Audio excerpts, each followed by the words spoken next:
The glass doors slid open without a sound, and for a brief second, Elin hesitated, like someone stepping back into a life that no longer remembered her. 3 years. That was all it had taken. Stockholm looked the same outside. Quiet streets, pale winter light, people moving with purpose. But inside this building, something had shifted. She could feel it before anyone said a word. At the reception desk, a young woman smiled politely. Too politely. "Can I help you?" Elin gave her name, watched the smile freeze, just for a fraction of a second. Then the quiet call. The lowered voice. "She's here." No welcome back. No recognition. That was the first sign. The elevator ride felt longer than it should have. In the reflection of the steel walls, Elin studied herself. Not the woman who had left, pale and broken after the hospital, but someone quieter, steadier. She hadn't come back for sympathy. She had come back for something that was still hers. Or at least, that's what she believed. When the doors opened, the hallway was unfamiliar. Warmer tones replaced by darker wood. The open studio, gone. Silence where there used to be laughter. And at the end, a new nameplate. Johan Lind, CEO. Elin raised her hand to knock, then paused. Because in that moment, a strange thought crossed her mind. What if she was no longer walking into her own company, but into someone else's story? If you've ever returned to a place that should have been yours and felt like a stranger, you'll understand what happened next. Elin knocked, but she didn't yet know what waited behind that door. "Come in." Johan's voice was familiar, yet thinner somehow, like something worn down over time. Elin opened the door. The office was larger than she remembered. Dark oak, clean lines, everything curated to signal success. Awards lined the shelves. A quiet confidence lived in the space now, one that hadn't been there when they built the company together, back when everything smelled of coffee and fresh sketches. Johan stood by the window. He turned. For a moment, something flickered across his face.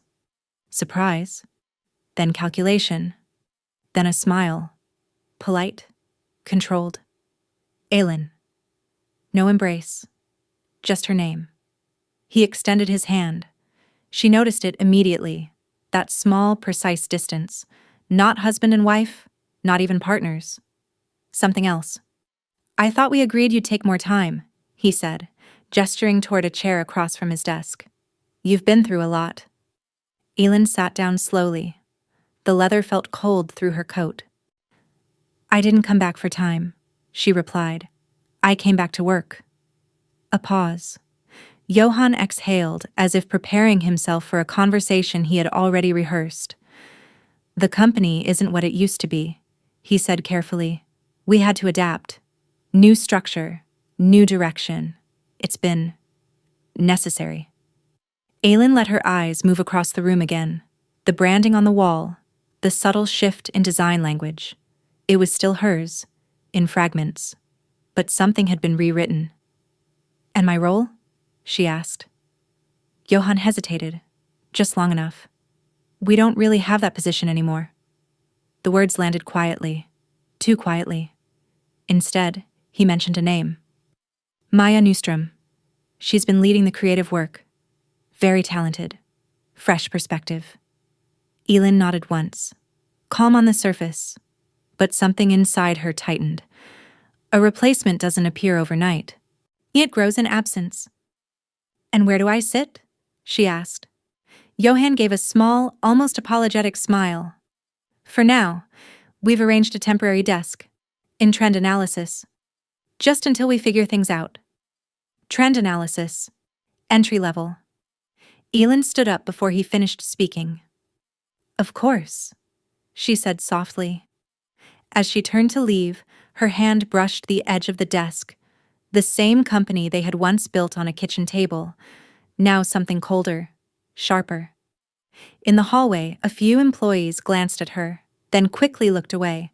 Not curiosity, Recognition, mixed with discomfort. That was the second sign, and then she saw it. Across the glass corridor, reflected in a polished surface, a woman she didn't recognize, walking out of a meeting room beside Johann. Too close. Too familiar. Elin stopped, because suddenly, the problem was no longer about a position, it was about something else entirely. And she wasn't the only one who had moved on. Elin didn't follow them immediately. She stood still, watching the reflection fade as Johann and the woman disappeared down the corridor. It would have been easy to dismiss it. Just a colleague, just proximity, just timing. But something about the way he had looked at her. Not surprised, not cautious, comfortable. That was new. She turned away and walked toward the temporary desk he had mentioned. The trend analysis area was tucked into a quiet corner near the printers. No window, no trace of authorship, just screens filled with reports and forecasts. 3 years ago, she had been sketching entire collections here in her head. Now she was meant to observe them. She sat down, opened a file, and stared at numbers she didn't need. Around her, conversation softened when she entered. A few older employees avoided her eyes entirely. Silence can say more than words ever will. Around noon, she stood up. Not because she was hungry, but because she needed to see more, to understand what had changed. The rooftop dining room was still there, but even that felt different. Smaller tables, white tablecloths, fewer voices, and then she saw them. Johann, seated near the window, and the woman from the corridor, Maja Nystrom, closer now, laughing softly, her hand resting lightly on his arm as if it had always belonged there. Elin didn't rush. She picked up a simple plate, then walked toward them, each step measured, almost detached. Johann saw her first. The smile vanished. Maja followed his gaze. Her eyes moved slowly over Elin, evaluating, not welcoming. Elin pulled out the empty chair and sat down. No one spoke. She took her fork, paused, then, almost absent-mindedly, moved a piece of tomato from her plate toward Johann's. A gesture from another time. "Here," she said quietly. "You didn't take any vegetables." For a second, no one reacted. Then Maja leaned forward. "Excuse me," she said, her voice calm but edged with something sharper. "Who exactly are you?" The question hung in the air, just loud enough for nearby tables to notice. Johann didn't answer. That was the moment everything shifted. Because Elin didn't look at Maja. She looked at her husband. And for the first time since she arrived, she saw fear. The room didn't erupt. It quieted. That was what made it heavier. Maya's question still lingered, but it no longer mattered. Not after the way Johann's face had drained of color, how his hand froze mid-air, how his eyes searched for an escape that didn't exist. Elin lowered her fork slowly. She didn't raise her voice, didn't defend herself. She simply said, "Johann, aren't you going to introduce me?" A pause. Long enough for people at the neighboring tables to stop pretending they weren't listening. Johann swallowed. "Elin, this isn't the place." But it was already too late. Maya's expression shifted. Confusion first, then disbelief, then something sharper as the truth assembled itself piece by piece in her mind. "Elin," she repeated. "Wait. Your wife?" No one corrected her. That silence confirmed everything. Elin stood, leaving her plate untouched. She didn't look at either of them again. She didn't need to. By the time she reached the elevator, and her hands were trembling, not from shock, but from something colder. Recognition. Not of the affair. That part, strangely, felt almost secondary, but of the pattern. The missed calls during her recovery. The meetings that always ran late. The designs Johann said he was developing for later. The way her name had slowly disappeared from conversations, from emails, from the company itself. It hadn't happened suddenly. It had been happening for years. Quietly. Methodically. In the elevator mirror, she caught her reflection again, but this time she saw it differently. Not someone returning. Someone who had been replaced. Her phone vibrated in her hand. Johan. Again. And again. She didn't answer. When she finally stepped out into the cold Stockholm air, the silence felt sharper, cleaner. For a moment, she just stood there. And then she dialed a number she hadn't called in a long time. "Henrik," she said when he picked up. "It's Elin." A brief pause. "I need to understand what happened while I was gone." Another silence on the line. Longer this time. Then his voice came back. Lower than she remembered. "Elin, if you're asking that now." He hesitated. "You should prepare yourself." She didn't ask why, but something in the way he said it told her. This wasn't just about Johan, and whatever truth she was about to uncover had been waiting for her far longer than she realized. Henrik didn't ask where to meet. He simply said, "My office. Now." It was a small legal firm tucked between a pharmacy and a quiet cafe in Södermalm. Nothing like the polished glass tower Elin had just left. Inside, the air smelled faintly of paper and coffee. Familiar. Honest.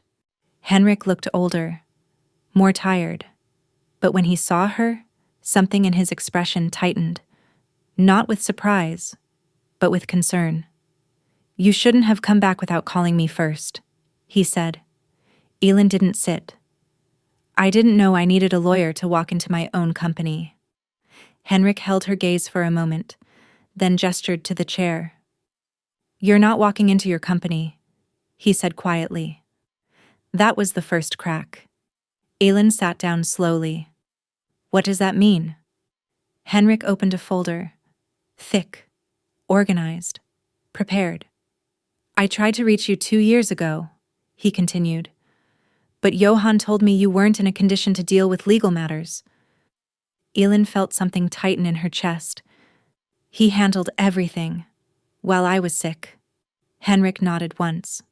"Yes, that's exactly the problem." He slid the first document across the table, a power of attorney, and her name, her signature. But uneven. Weak. "I signed that," she whispered. "You signed it 6 days after emergency surgery," Henrik replied. "Under medication, it gives him full control over your assets, your shares, everything." The room felt smaller. "He used it to restructure the company," Henrik continued. "Changed the name, issued new shares." Elin's voice was barely audible. "My shares were 60%. Henrik didn't answer immediately. Instead, he placed another document in front of her. "Now it's 18. The number didn't feel real. It felt distant, like it belonged to someone else. "And the rest?" she asked. 72% to Johan." A pause. "And 10%? Henrik hesitated. "To Maya Nystrom." Elin stared at the page. 10%. For what? "For her creative contribution," Henrik said, his tone flat. "The collections from the last 2 years." Elin shook her head slowly. "No. Those designs?" Her voice trailed off. Because she already knew. Henrik turned the tablet toward her. Images of recent collections. Familiar lines. Proportions she had drawn late at night. Concepts she had sketched before everything went dark. "They're yours," he said quietly. Adjusted. Repackaged. Credited to her. Elin didn't cry. That was the strange part. The pain didn't come like a wave. It came like ice. Slow. Spreading. Taking everything with it. "They erased me," she said. Henrik didn't correct her, because there was nothing to correct. But then he leaned forward slightly. "There's more." Elin looked up, and for the first time, She wasn't sure she wanted to hear it. Aylin didn't ask Henrik to continue. Not that day. Instead, she stepped back into the quiet Stockholm afternoon, the air colder than before, but clearer. For the first time in years, nothing felt uncertain. Painful, yes, but no longer confusing. That evening, she picked up her son from preschool.